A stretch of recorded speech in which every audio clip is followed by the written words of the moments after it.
Or Glenn's house. I painted that house. Did.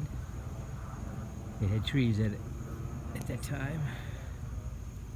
And cars at that time.